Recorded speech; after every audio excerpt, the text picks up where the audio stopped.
Hello, good evening. Today, Sunday, the 7th of April 2024, to present Camnet Television News. My name is Jeffrey Ziambo. The headlines in the news tonight: police withdraw summons of LUFWANYAMA-based Catholic priest. BUNDABUNDA Royal Council calls for engagement with warring camp. University of Zambia female student dies in electrocution incident. In international news, the 30th anniversary of Rwandan genocide held. And in sports news, SHODDY works on SOLWEZI Stadium anger management and government. These are more stories coming up shortly after break. Enjoy the benefits of an instant loan with us ranging from 1,000 kwacha to 750,000 kwacha paid express once collateral is viewed, valued and verified. Call us on 0763 595 359 or 0779 432 993. Classified Financial Express, here as your financial friend.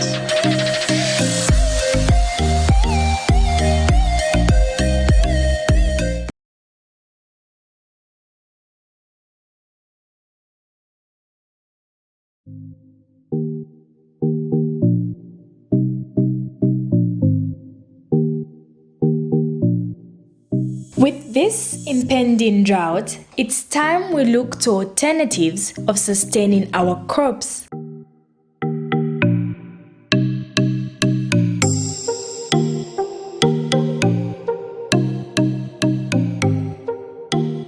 We as ISDP are promoting irrigation and water harvesting as the solution to challenges posed by climate change. Watch our 13-week series as we unfold the solutions for our crops. Catch us every Monday at 2040 hours, repeats every Tuesday at 1910.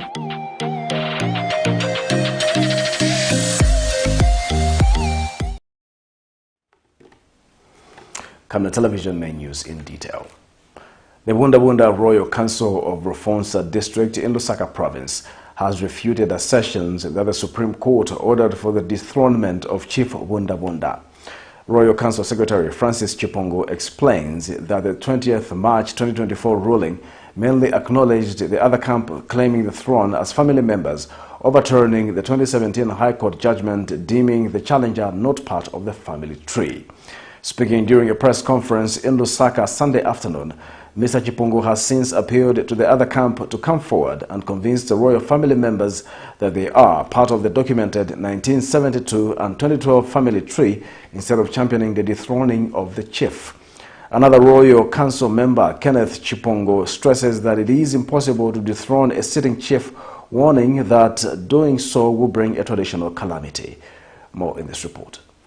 The BUNDABUNDA Royal Council of Rufonsa District in Lusaka Province has thrown an open challenge to the camp claiming the throne to come forward and prove it's part of the family tree to ascend the throne. This comes in the wake of intensified assertions suggesting that sitting chief, His Royal Highness BUNDABUNDA X, Mr. Kausa Mwachindalo, be removed following the 20th March Supreme Court ruling in favor of the said camp. Speaking during a press conference in Lusaka Sunday afternoon, BUNDABUNDA Royal Council Secretary Francis Chipongo, however, refuted the claims, stating that the court judgment did not order for the removal of Chief BUNDABUNDA.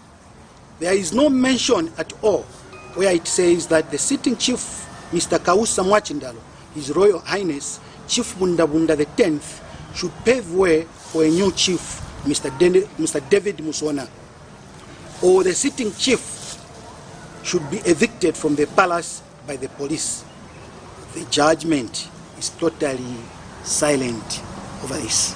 Mr. Chipongo adds that in light of the judgment, the other camp have to avail itself to prove it's part of the royal family. Come forward and convince other royal family members that he is a part in reference to the family tree of the chiefdom. In addition, Mr. David Muson does not appear on the 1972 family tree, including the 2012 family tree, which Judge Musona himself and his brother David Musona prepared following the request by the late Chief Bundabunda, the 9th, Mr. Patrick Mambo Chakalashi, who wanted to tap legal wisdom from the learned judge, Edward Musonga. Also speaking during the press conference, another Royal Council member, Kenneth Chipungu, said it is impossible to remove a chief while he is still alive, warning that the move spells traditional calamity and chaos. Something else. Yeah. You know, because when we are installing a chief, we smear him with a lot of concoctions. He eats a lot of concoctions. And Kuntungu, which is our heritage site, there are spears there. Right now there are 9 spears there. And there are 9 clay pots, signifying those chiefs who have died, like Mr. Chipungu said. 9 chiefs have died. Now, for this one, if it's removed, I mean, what shall we do? The royal establishment has since appealed to the House of Chiefs and Government to intervene in the matter for it to be resolved traditionally instead of the courts of law to avoid an impending traditional calamity if the chief is dethroned, as it is being propagated. Camnet TV report, Lusaka.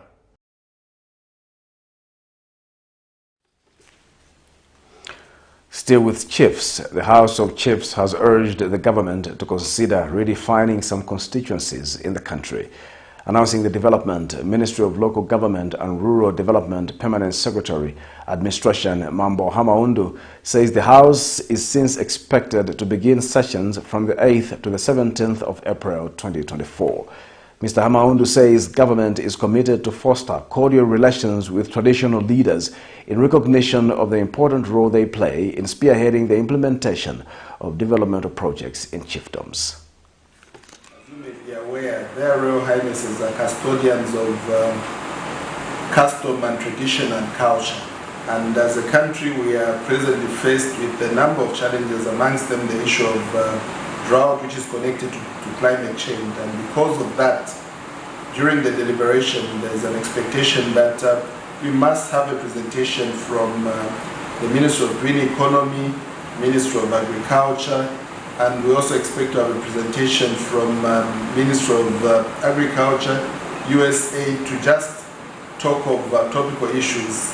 USAID will be looking at aspects of the law related to land and other important things. So what is important is the House will deliberate on these issues to see how, working in close collaboration with government, the issues can be addressed so that we have a better future. It's important to note that as government, we remain committed to fostering a good relationship between their Royal Highnesses and indeed central government as we drive the developmental agenda. I'd also like to announce that at the same or before the session, or one of the precursors of the session, will be election of the chairperson.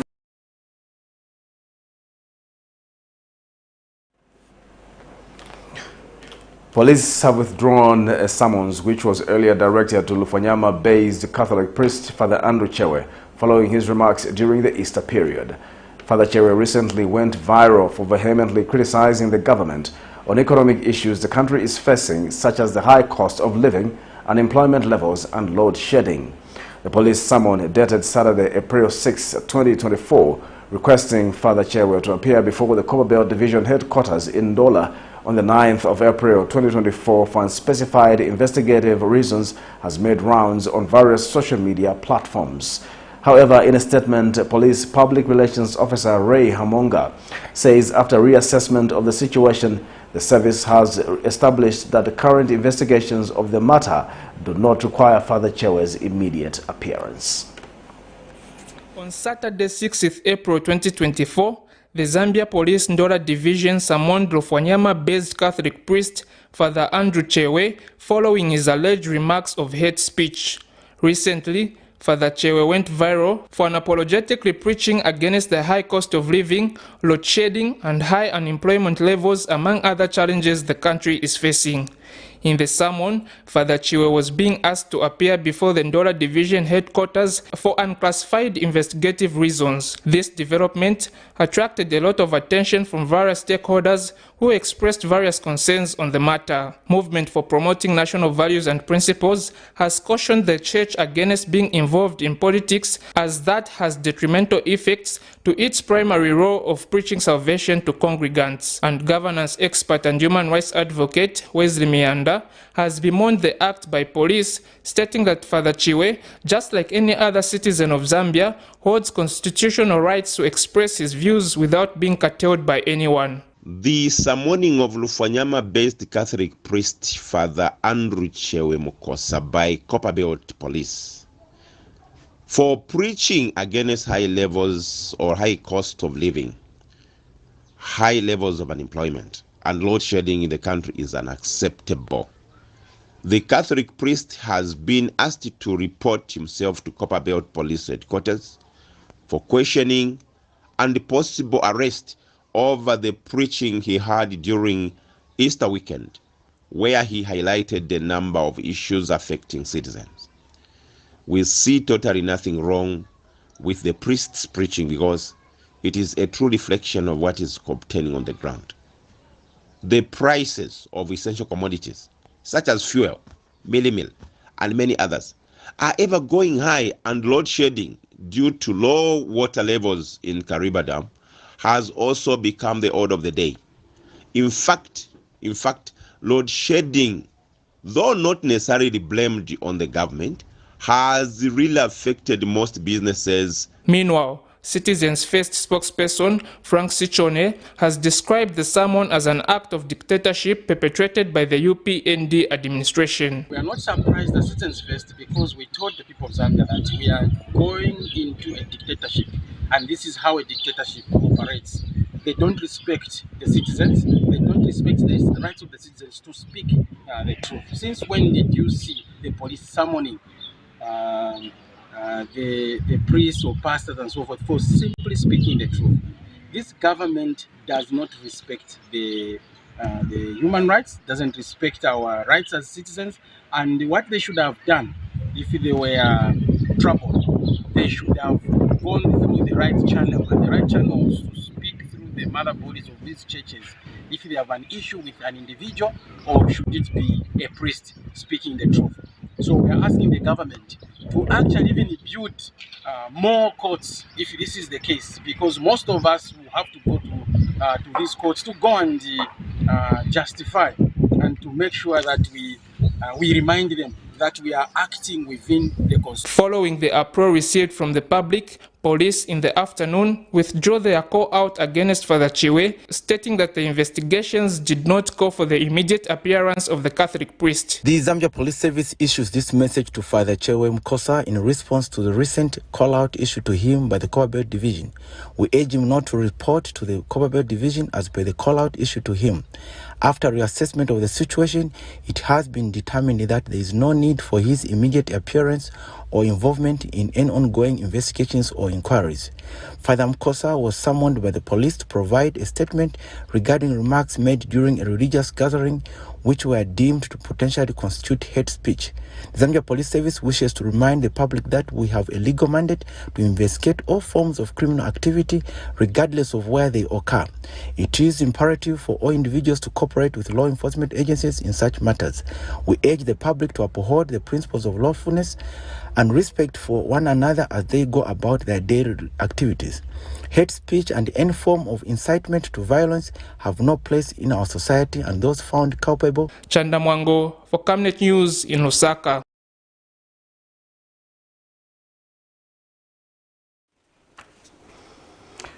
Meanwhile, government has dismissed the summoning of Father Chiwe, describing it as fake. The Kalamo-based Acta Maunga Foundation has come to the aid of the financially challenged Seventh-day Church, whose congregants have been worshipping in an unfinished structure. Foundation chairperson Mr. Acta Maunga donated 59 pockets of cement and managed to raise 42,000 kwacha towards the building of a finished structure at Kalomo SDA congregation. Speaking to the media Saturday on the sidelines of a building fundraising service, Mr. Maunga said the church is a key entity of governance as it promotes values of peace and reconciliation. More in the following report. With Zambia being a Christian nation, the importance of the church in preserving values and offering moral guidance to society cannot be understated. Amidst this uncompromising need for a thriving church in Zambia, Kalomo Seventh-day Adventist Church is operating from unfinished structure due to financial challenges. To this effect, Acta Maunga Foundation Saturday donated 60 pockets of cement and helped raise about 42,000 kwacha from its partners. Speaking to the media, Foundation Chairperson Acta Maunga said the church in Zambia deserves the support of all stakeholders as it helps keep developmental values of peace and reconciliation. Donated from various well-wishers, our stakeholders. I think we have raised 60 bags of cement and 42,000 kwacha to help in the building of the church. To us as the foundation, we believe that the church is important in governance because it provides peace, it provides reconciliation between politicians. So as a result of this, we are here to support the church and will continue supporting the work of Christ. One of the foundation partners who contributed 10,000 shared the motive. To raise something which we have contributed to the church. Of course, Jundumwezi and Kalomo Central are just the same because they are found in Kalomo. They are both in Kalomo district. Therefore, I thought of supporting my friend as we contribute towards the building of our church behind here. For the church, the donation will go a long way in completing the infrastructure project and enable people worship in good conditions. Imwe kuba kutandiza nchito ya mulungu kusayibala balida batu basogolera ba Acta Maunga mulungu ankale naimwe amitandize muri zonse zomwe muri kutamangisa mwende naye futi zonse ze muchita zichokerere naife takondwera pano. Camnet TV report, Kalomo.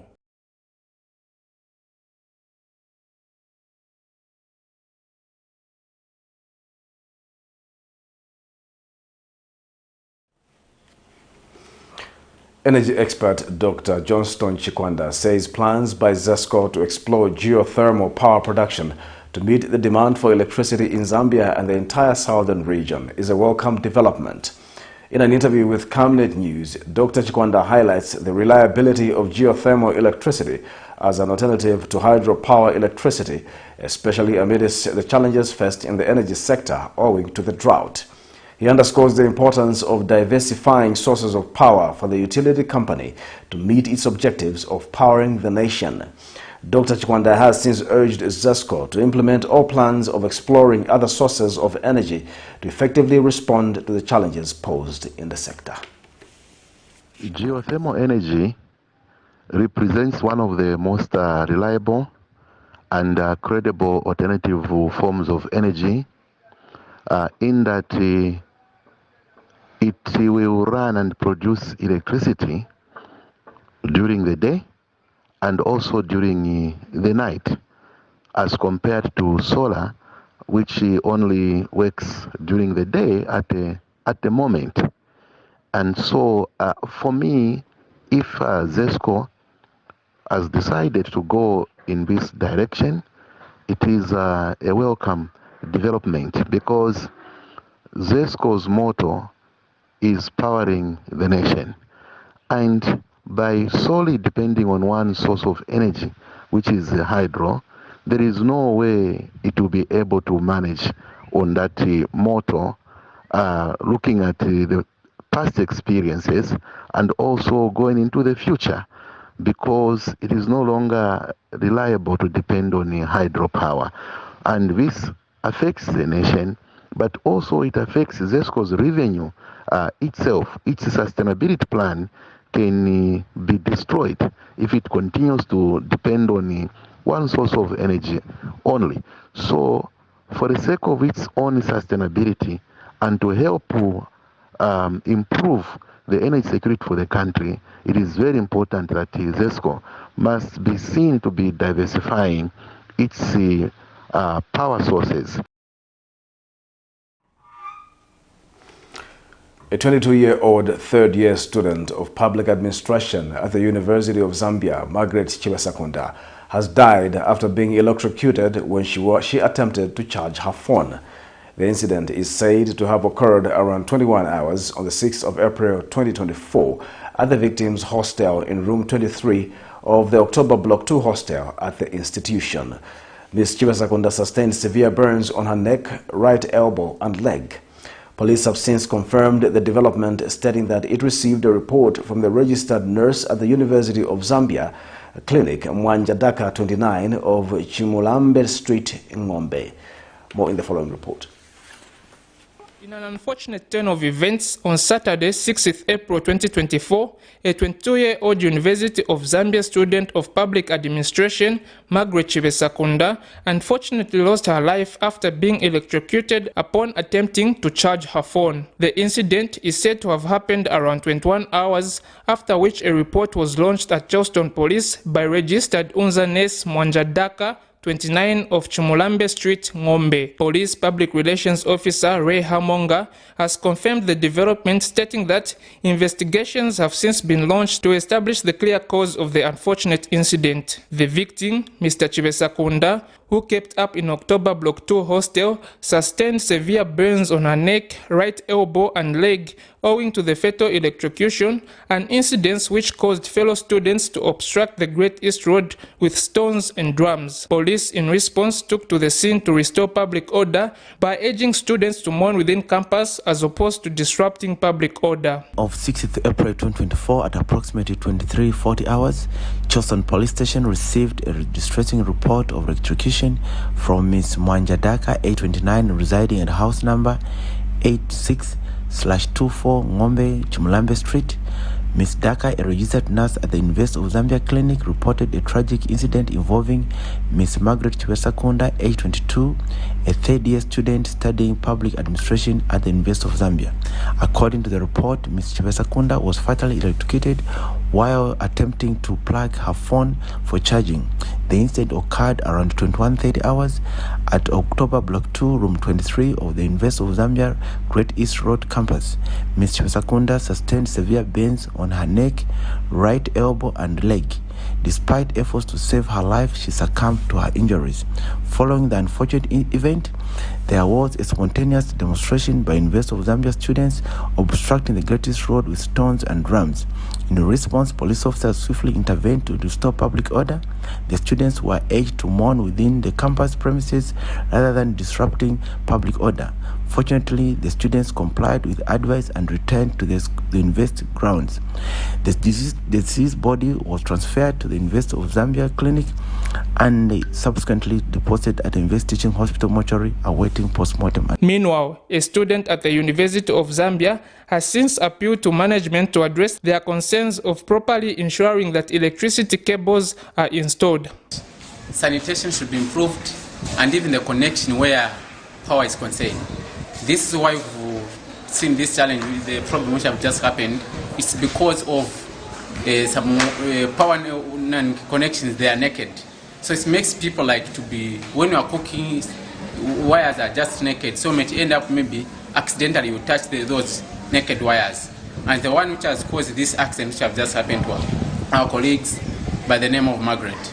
And it's very sad because some leaders, the senior leader, they took that information to the management that they work on that one. So they delayed because it's a process. So the best way what students do, they just start working on their own, which is very dangerous because some they are not professional in that. Some they are from School of Humanities, School of Education, but how can they start now working on that one? It's very difficult. This is why most of the time we take all those concepts to the management, and the management in terms of responding, they delay and they take time. Those are the challenges that we are facing, but we are hoping that since there's this event which has just happened, which is very... Last year, another student at the same institution died after he fell from a 4-story rooftop. Chanda Mwango for Camnet News in Lusaka.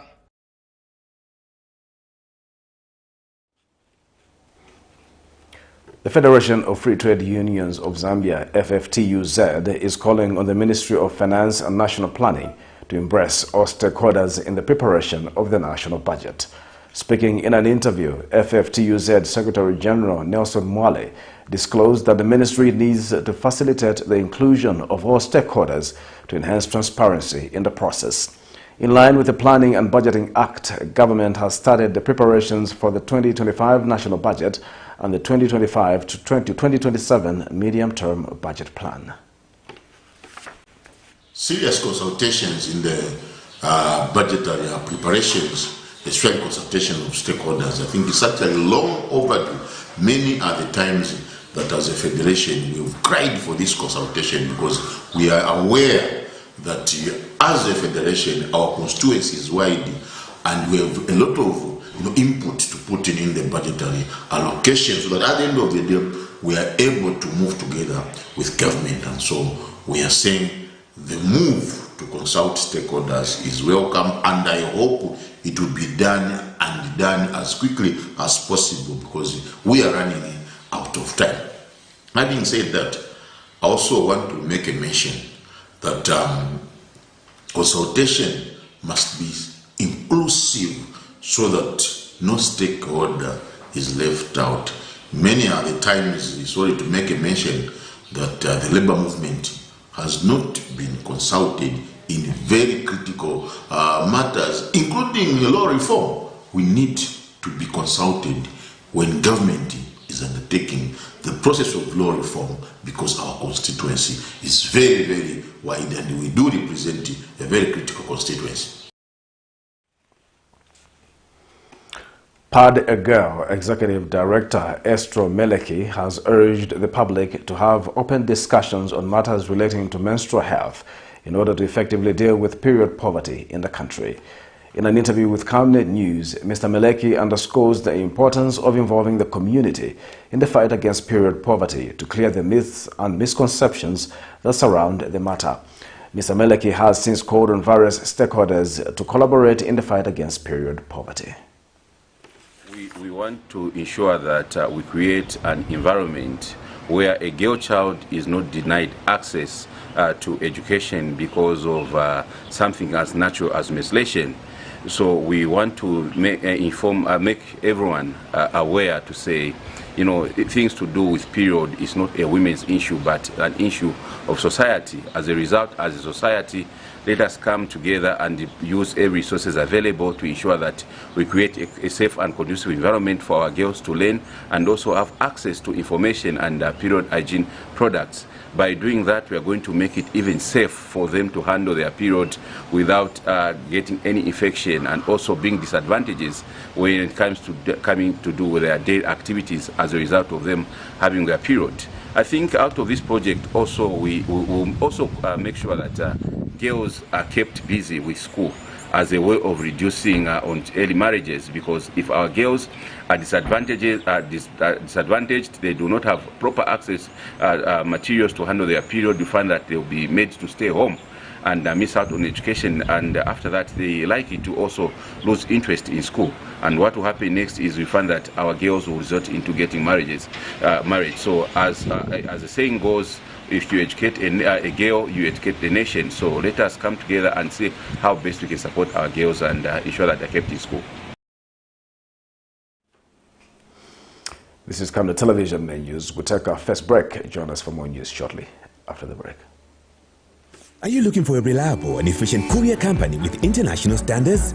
Then let UBZ Courier, your trusted partner in swift and secure deliveries, be your ultimate choice. Whether it's a small package or a hefty consignment, UBZ Courier handles it all, locally and internationally. Our modern call center ensures personalized attention for every client. For seamless deliveries within Zambia and beyond, trust UBZ Courier. Call us now on +260 763 062 680 or visit us at plot number 15 Mwapona Road, Woodlands, Lusaka, Zambia. UBZ Courier, a world-class brand that can be trusted. potatoes, the unsung heroes of flavor. From crispy chips to creamy mash, potatoes are the versatile superstars of your kitchen. Grown with love by our dedicated workforce drawn from around the community of Palavana. Savenda Farm's commitment is to see to it that we have potatoes that are grown right, healthy, big and tasty. For that quick fix or big celebration or that meal that brings family together, top chefs rely on the Savenda potato to create culinary masterpieces. And for others, it's that icebreaker to a delightful conversation. So, embrace the magic of Savenda potatoes. They're not just a side dish, they're the heart and soul of your kitchen. Savenda, save nations, develop Africa.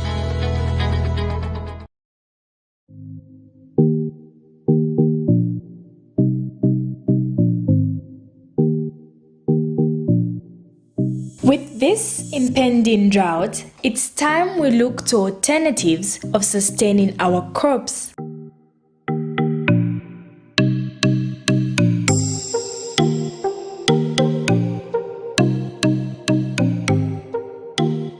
We as ISDP are promoting irrigation and water harvesting as the solution to challenges posed by climate change. Watch our 13-week series as we unfold the solutions for our crops. Catch us every Monday at 2040 hours, repeats every Tuesday at 1910.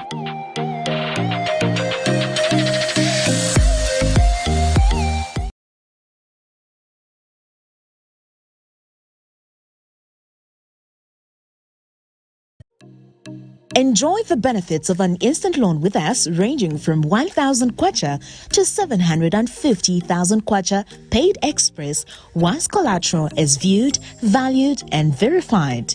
Call us on 0763 595 359 or 0779 432 993. Classified Financial Express, here as your financial friend.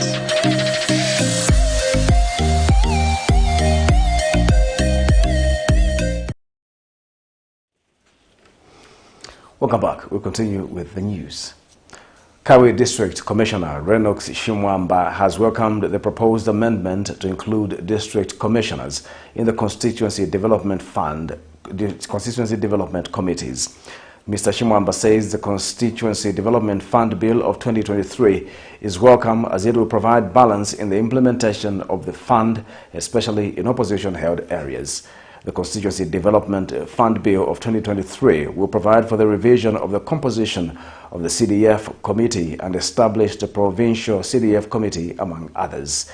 The bill is in third reading stage in Parliament. To also thank President once more for making a decision to include the district commissioners in the CDF committees. That we must thank the President.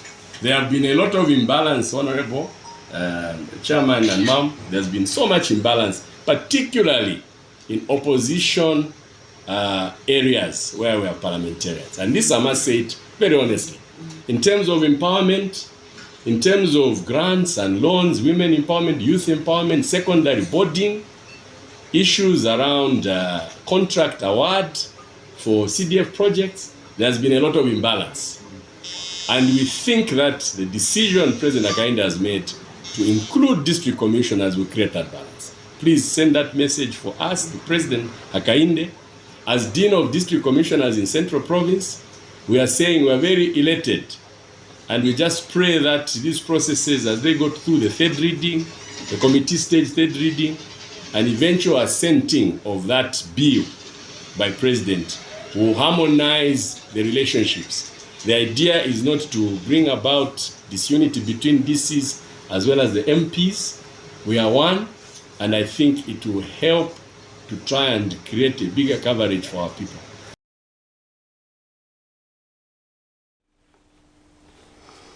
Pastor and former Republican Vice President Dr. Nevas Momba has called on the church to rise to the occasion and save the future generation through robust moral guidance and counsel. Speaking during a mental health seminar held at Healing Word Ministries, Dr. Mumba noted with concern that the future generation in Zambia is under threat owing to the perversions among youths characterized with drug and alcohol abuse. The clergyman has since commended Healing Word Ministries and its partners for organizing a mental health seminar, as it is a starting point to addressing the moral decay, especially among youths in the country. Lusaka-based economist Yusuf Dodia has commended Zimbabwe on the introduction of the gold-backed currency.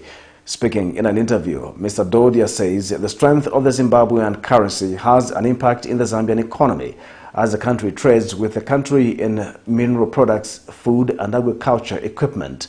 He adds that over the years, Zimbabwe has struggled with the stability of its currency stability, leading to loss of economic competitiveness in the region and a global market. This is Camnet Television Main News. We'll take our second and final break. We'll be back with more news shortly after the break.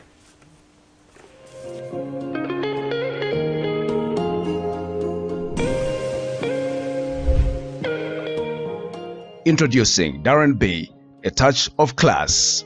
Are you looking for the perfect place to elevate your style and glam up? Look no further. Darren B Touch of Class is your one-stop destination for hair and makeup transformation. Walk into Darren B and walk out feeling like a star. Your transformation starts here. Call us on 0772 870 588 or WhatsApp on 0972 049 213 to book your appointment today. Payments are made via mobile money or point-of-sale machine. Strictly no cash payments. We are located along Mossy Road in Ibex Hill, fourth close on the left after Kalikiliki Police Post. At Darren B, we pride ourselves on our team of dedicated and trained personnel ready to pamper both women and children. Darren B is open 7 days a week from 0720 hours to 1740 hours. From trendy hairstyles and stylish makeovers to flawless makeup, we do it all. Darren B, a touch of class.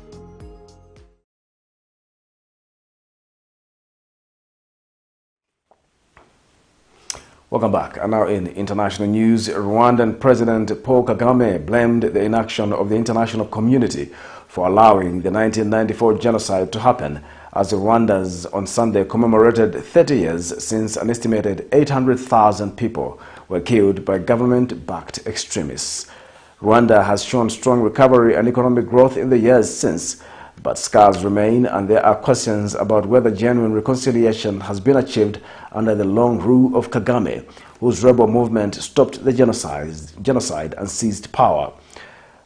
He has been praised by many for bringing relative stability, but vilified by others for his intolerance of dissent.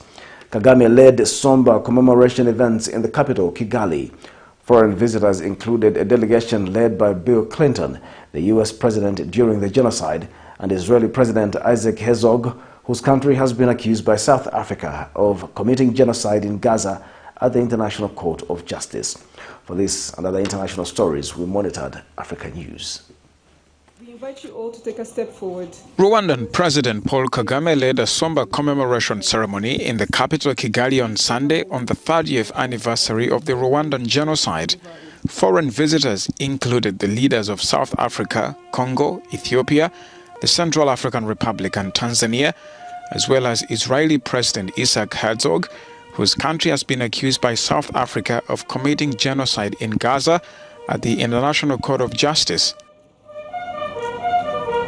Kagame lit a flame of remembrance and laid a wreath at a memorial site holding the remains of 250,000 genocide victims. The killings began when a plane carrying then-President Juvenal Habyarimana, a Hutu, was shot down over Kigali. The Tutsi rebels, led by Kagame, were blamed for downing the plane and killing the president. This flame symbolizes not only our past, but the hope for tomorrow. The Tutsi were then targeted by extremist Hutu in massacres that lasted over 100 days in 1994.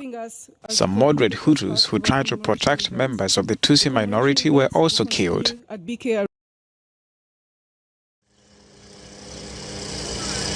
The The ruins of Gaza 6 months into Israel's war. There's literally no part of the territory that's been spared by Israel's brutal bombardment and artillery fire. Entire villages and streets have been flattened, and hospitals, mosques and schools too have not been spared. The offensive has pushed Gaza into a humanitarian crisis, displacing more than 80% of the population and leaving over 1 million people on the brink of starvation. Some experts suggest famine is already underway. More than 33,000 Palestinians have been killed in the war, around 2/3 of them women and children, according to Gaza's health ministry. In January, in a case brought before it by South Africa, the International Court of Justice said Israel was plausibly committing genocide in Gaza in a provisional ruling.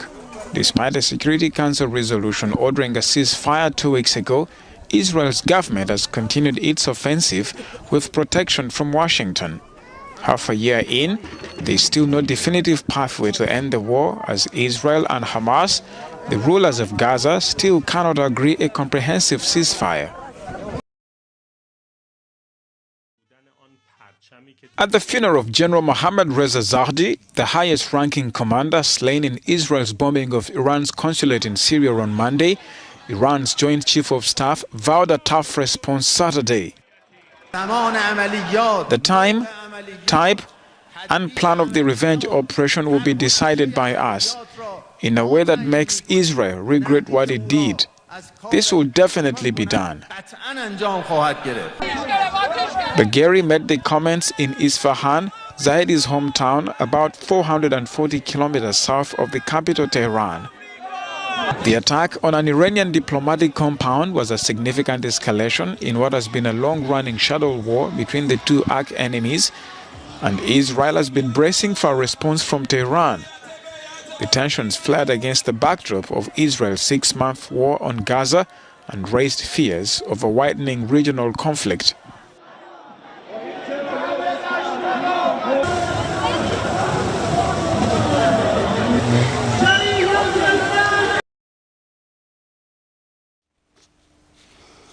And now in sports news, the provincial administration in Northwestern Province has expressed disappointment with the contractor who was engaged to carry out rehabilitation works at Solwezi Independence Stadium.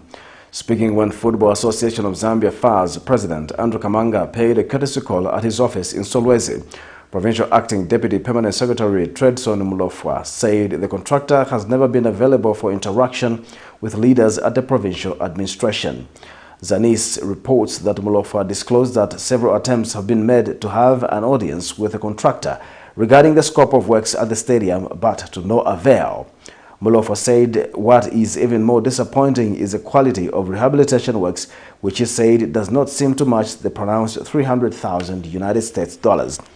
And Mulofwa said government is in support of the decentralized approach of managing football taken by the current FAS administration. He said the decentralized approach will help to bring all the 10 provinces on board and help in identifying talents from the grassroots. Meanwhile, Kamanga said FIFA is yet to discuss the issues surrounding the rehabilitation of the Solwezi State Independence Stadium before the official handover. The FAS president was in the province for the provincial annual general meeting ahead of the national annual general meeting. To end Camnet television news, the top stories once again. Police withdraw summons of LUFWANYAMA-based Catholic priest. BUNDABUNDA Royal Council calls for engagement with warring camp. University of Zambia female student dies in electrocution incident. And in international news, 30th anniversary of Rwandan genocide held. In sports news, SHODDY works on Solwezi Stadium anger government. Our Camnet verse of the day is coming from the book of Ephesians 2, verse 8 to 9. For by grace you have been saved through faith, and this is not your own doing. It is the gift of God, and not a result of works, so that no one may boast. My name is Jeffrey Zambo. Thank you for watching Camnet Television News. Good night.